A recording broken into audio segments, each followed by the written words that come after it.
का हो का करत तारू? लौकत है हम बनावत नहीं। का बनावत नहीं? रील बनावत नहीं जी। रील पर दिल लागल बा। अगे तेरा बहन के तो हम रील में खबर मारो के फिनिश हो जामे। हट होने हमरा बनावे दे।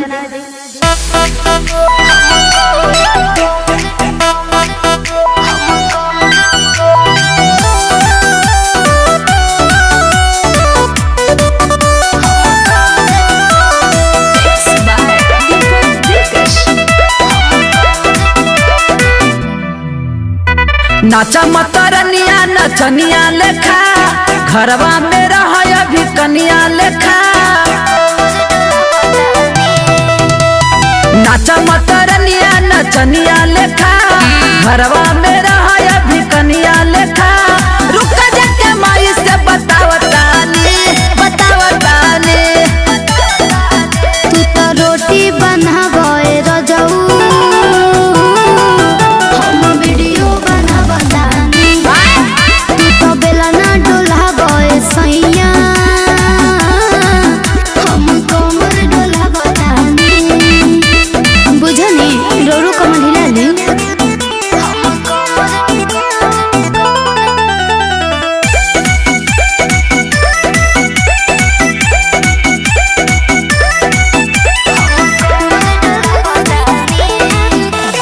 छत पर चढ़ के मौगी करही ना डांस गे।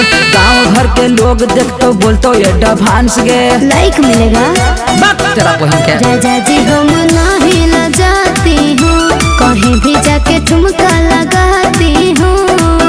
नहीं माना रे ताला ठिलके आवतानी। सुना तू तो रोटी बनावे रजऊ वीडियो बनावतानी। तू तो बेला ना डोलावे सैया हम कमर डोलावतानी। अरे आइए ना कमर हिलाइए।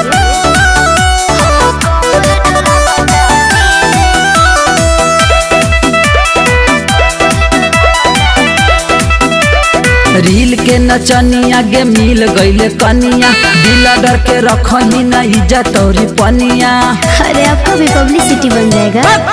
सुना पिंटू दीपक बड़े खुश खाली तू ही सैया भाड़ो मायूस। जब हमारा वक्त याद आए तो तोरा नानी ऐसे काम करे। तू तो रोटी बनावे रजऊ हम वीडियो बनावतानी। अनु तू तो बेला ना डोलावे सैया हम कमर डोलावतानी। डोलाओ। हेलो दोस्तों, मेरा वीडियो कैसा लगा आप लोग देखकर सब्सक्राइब करें या लाइक करें और ज़्यादा शेयर करें और आगे बढ़ाइए। विशाल म्यूजिक कंपनी के जो गाना रिलीज होता देखे लोग तो चैनल के सब्सक्राइब करें, लाइक करें, कमेंट करें, शेयर करें और कमेंट जो लिखम कैसा लगा गाना। जय हो जय हो।